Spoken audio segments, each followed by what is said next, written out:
ज़कात वक्त से पहले निकाल दें। अब वक्त तो आ ही गया, वक्त से पहले क्या, पहले अशरे में ज़कात निकाल दें, जितनी भी अल्लाह तौफीक दे ज़कात निकाल दें, पहले निकाल दें ज़कात, ताकि जिनको ज़कात मिल जाए, जिनको ज़कात मिल जाए वो लोग त्यौहार की तैयारी कर लें, कपड़े खरीद लें, इफ्तार और सहरी के अखराजात उनके पूरे हो जाएं। मैं यहाँ बस बात ख़त्म करते करते एक पैगाम छोटा सा देना चाहता हूँ कि मालेगांव में आजकल जो ज़कात देने की एक नुमाइशी सिस्टम ईजाद की गई है, मुझे उससे सख्त तकलीफ़ है और मैं चाहता हूँ कि लोग इस पर तवज्जो करें।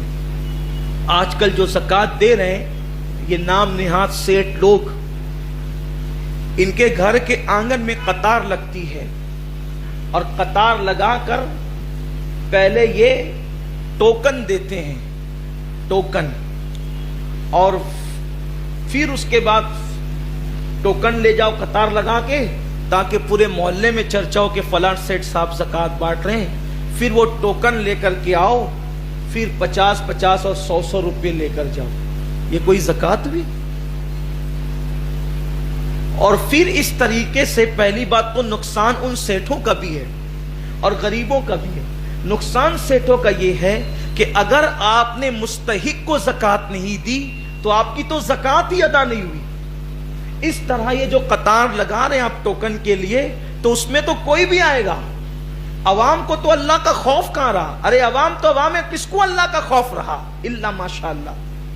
तो कोई भी आएगा कतार में खड़े होगा, टोकन लेकर जाएगा। अब जो टोकन लेने के बाद 100 रुपया 50 रुपये जो आप दे रहे हैं, तो अब वो जो ज़कात है उसका वो मुस्तहिक नहीं है, वो तो अदा ही नहीं होगी ज़कात, तो ज़कात ही आपकी अदा नहीं होगी, आप नुकसान में पड़ेंगे, आप गुनहगार होंगे। तो फिर क्या करें? तो ऐसे अजनबियों को ज़कात नहीं दी जा सकती, बल्कि मुस्तहिक तक ज़कात पहुंचनी चाहिए। आप कहेंगे कि हम तो अल्लाह के नाम पे दे देते हैं, सदका अल्लाह के नाम पे महल में रहने वाले को भी दे दे तो अदा हो जाएगा, नफली सदका। लेकिन ज़कात आपको ढूंढ कर देना होगा मुस्तहिक को, और ये 100-50 वाली ज़कात का सिस्टम नहीं, बल्कि ज़कात इस अंदाज से दीजिए कि आपकी ज़कात से एक बंदे का रमजान शरीफ का त्योहार तो दुरुस्त हो जाए। और 50-100 रुपए में उसका होना क्या है? उसका होना क्या है? बल्कि बेहतर तरीका यह है कि अपनी ज़कात के 3 हिस्से कीजिए। एक हिस्सा रिश्तेदारों में दीजिए, एक हिस्सा आम मोमिनीन को दीजिए, और एक हिस्सा मदरसों में जो दीनी तालीम के लिए चल रहे हैं वहां दिए जाएं, ताकि सब तक पहुंच सके। बल्कि रिश्तेदार अगर आपसे ज़कात लेने में शर्माते हो, आपके रिश्तेदार गरीब है और वो गैरत करते हो या शर्माते हो, तो इस्लाम ये कहता है कि उसको ये कह के भी आप ज़कात दे सकते हैं कि ये ले ईदी है, ये ले त्योहारी है, ये ले बच्चों का खर्च है, ताकि उसके इज्जत नफ्स को ठेस नहीं पहुंचे। देखो इस्लाम वो मजहब है। तो इस अंदाज से ज़कात निकालिए, नुमाइश छोड़ दीजिए। जिसके लिए दे रहे हैं वो देख रहा है और वो नियतों को जानता है। ये कतार लगवा करके ज़कात देना इस्लाम में नहीं है। ये टोकन बांटना, 50-50 रुपए देना, ये सब ये छोड़िए इसको, और मेरी बात उन लोगों तक पहुंचाइए, अल्लाह ताला उन्हें भी तौफीक दे देने वालों को। और आपसे भी कहता हूं उन लोगों तक भी ये बात पहुंचाइए कि अगर आप ज़कात लेने के मुस्तहिक नहीं हैं तो ज़कात मत लीजिए। अगर सेठ आपको लूम चलाने की वजह से हक रजा के नाम पे ज़कात देता है, आपके पास तो सैमसंग का 50,000 का मोबाइल है, आपके पास तो 80,000 की बाइक है, आपका खुद का मकान है, आपने ईद पर 5 ड्रेस सिलाने के लिए खरीद लिए हैं, अब आप कैसे ज़कात ले सकते हैं? आपका ज़कात लेना भी नाजायज हुआ और उसका आपको देना भी नाजायज।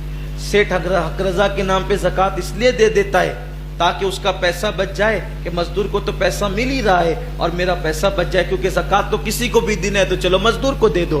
हर मजदूर ज़कात लेने के काबिल नहीं होता, तो हक रजा आपका हक है, आप वो लीजिए।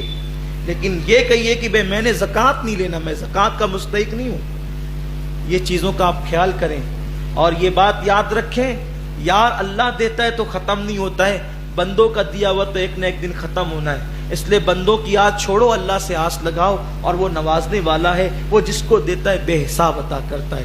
اور آپ سے بھی کہتا ہوں اگر زکوٰۃ آپ پر ہے تو جتنا حساب ہوتا ہے اس سے کچھ زیادہ نکالیے، زیادہ نکالنے میں نقصان نہیں ہے، کم نکالنے میں نقصان ہے۔ اگر ایک پیسہ بھی آپ نے کم نکالا تو وہ ایک پیسہ کئی لاکھوں روپے کو لے کر کے چلا جائے گا اور ہلاک کر دے گا۔ اس لیے زکوٰۃ کی رقم آپ کے پاس، زکوٰۃ خور مت بنیے، زکوٰۃ خور مت بنیے۔ آپ کہیں گے زکوٰۃ خور کیسے ہو گئے؟ بھئی اگر 1 روپیہ آپ نے زکوٰۃ کا اپنے مال میں بچا لیا تو وہ 1 روپیہ آپ نے کھایا کہ نہیں کھایا؟ زکوٰۃ کا مال کھایا کہ نہیں کھایا؟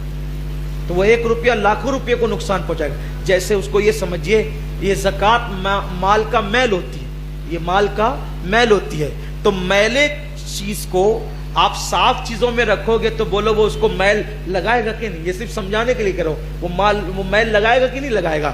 تو ایسے ہی آپ کی رقم میں وہ زکوٰۃ کا پیسہ اب مال کی حیثیت سے تو اس کو جلدی سے نکال دو، اور پھر خوشخبری سنو، میرے آقا فرماتے ہیں جس نے زکوٰۃ دے دی اس کا مال اللہ کے قلعے میں محفوظ ہو گیا، اس کا مال اللہ کے قلعے میں محفوظ ہو گیا، تو جلدی سے نکال دو اور اپنے مال کو اللہ کے قلعے میں محفوظ کر لو۔ اللہ تعالیٰ سے دعا ہے کہ رب قادر و قدیر ہم سب کو عمل کی توفیق دے۔